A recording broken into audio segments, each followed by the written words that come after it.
Hi everyone, welcome back to Shailaja vlogs. ఎంతో healthy అయిన పన్నీర్ బిర్యానీ అనేది ఎలా చేయాలనేది ఈరోజు నేను చూపిస్తాను. చాలా సింపుల్ ప్రాసెస్, బట్ టేస్ట్ మాత్రం చాలా చాలా బాగుంటుంది.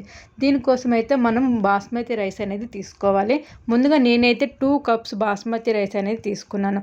దీన్ని 20 to 30 మినిట్స్ అంటే నానబెట్టాలి. మరీ ఎక్కువసేపు నానబెట్టకండి, రైస్ అనేది ముక్కలుగా పగిలిపోతుంది. అలా అయితే బిర్యానీ అనేది మంచిగా రాదు. సో 20 to 30 మినిట్స్ అనేది ఎనఫ్. తర్వాత ఏమో ఒక 250 గ్రామ్స్ పన్నీర్ తీసుకున్నాను. దాన్ని ఇక్కడ చూపిస్తున్నట్టుగా మీడియం సైజ్ ముక్కల్లాగా కోసుకొని ఒక ప్లేట్లోకి తీసుకోండి. తర్వాత ఒక మీడియం సైజ్ ఆనియన్ తీసుకొని పెద్ద స్లైసెస్ లాగా కట్ చేసుకొని పక్కన పెట్టుకోవాలి. అలాగే 2-3 క్యారెట్లు తీసుకొని మీకు నచ్చిన షేప్లో కట్ చేసుకోవాలి. ఒక చిన్న అల్లం ముక్క తీసుకొని తోలంతా తీసేసి దాన్ని వాటర్లో బాగా కడగండి, లేకపోతే ఇసుక ఉంటుంది, దానివల్ల బిర్యానీ అనేది పాడైపోతుంది. తర్వాత దాన్ని పేస్ట్ లాగా కానీ లేదంటే ఇలా తురుముకోవడం కానీ చేయొచ్చు. తర్వాత ఒక 2-3 పచ్చిమిరపకాయలు తీసుకొని పొడవు ముక్కల్లాగా కట్ చేసుకోవాలి. తర్వాత ఒక టమాటాని తీసుకొని చిన్న ముక్కల్లాగా కట్ చేసుకొని పక్కన పెట్టుకోండి.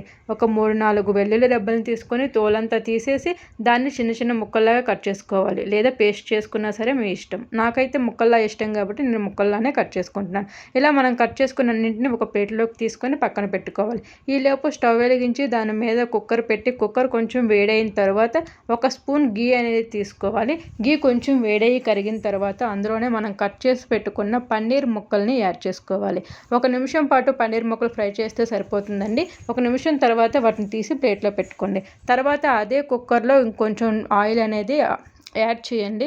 ఆయిల్ కొంచెం వేడైన తర్వాత బిర్యానీకి కావలసిన మసాలా దినుసులన్నీ కూడా ఒక్కొక్కటిగా వేసి వాటిని కూడా ఫ్రై చేసుకోండి. అలా మసాలా దినుసులన్నీ ఫ్రై అయిన తర్వాత మనం కట్ చేసి పెట్టుకున్న ఆనియన్ ముక్కల్ని కూడా వేసి ఫ్రై చేసుకోవాలి. ఆనియన్ అనేది కొంచెం కలర్ చేంజ్ అయిన తర్వాత మనం మిగతా పచ్చిమిరపకాయ ముక్కలు, క్యారెట్ ముక్కలు కూడా వేసి అందులోనే కొంచెం సాల్ట్ కూడా వేసి ఒకసారి అంతా కలుపుకోవాలి. అలా 1 నిమిషం పాటు ఫ్రై అయిన తర్వాత అందులోనే జింజర్ పేస్ట్ అండ్ వెల్లుల్లిపాయ ముక్కలు, టమాటా ముక్కలు కూడా యాడ్ చేసి అన్నింటినీ బాగా మిక్స్ చేసుకొని కొంచెం సాల్ట్ యాడ్ చేసుకొని మరొకసారి మిక్స్ చేసుకొని మూత పెట్టుకొని మగ్గనివ్వాలి. ఒక 3-4 నిమిషాలు ఇలా మగ్గిన తర్వాత మూత తీసి చూసి అందులోని 1 స్పూన్ బిర్యానీ మసాలా యాడ్ చేసుకోవాలి. నేను ఓన్లీ ఇక్కడ బిర్యానీ మసాలా మాత్రమే యాడ్ చేస్తున్నానండి, ఇంకేం మసాలాలు యాడ్ చేయట్లేదు. ఎందుకంటే పిల్లలు కూడా తినాలి అని చెప్పి, అందుకని ఇది అంత స్పైసీగా ఉండదు, బట్ టేస్ట్గా అయితే మాత్రం ఉంటుంది. తర్వాత ఇందులోనే 2 కప్స్ బాస్మతి రైస్కి గాను నేను 3 కప్స్ వాటర్ని అయితే యాడ్ చేసుకుంటున్నాను. తర్వాత అందులోనే మనం నానబెట్టుకున్న బియ్యాన్ని తీసుకొచ్చి వేసేయాలి.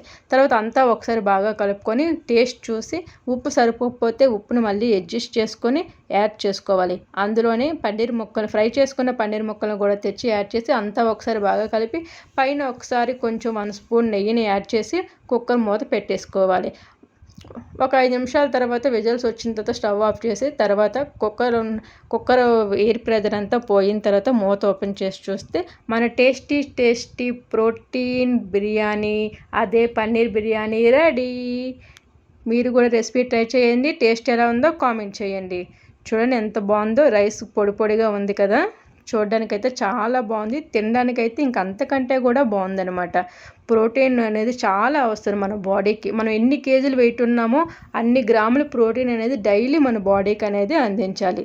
అంతే. ఇలా ఒకసారి మీరు చేసి పెట్టారంటే మీ ఫ్యామిలీ మెంబర్స్కి ప్రతిసారి కూడా ఈ బిర్యానీ చేయమని అడుగుతారు. ఎంతో హెల్దీ, ఎంతో ఈజీ కూడా.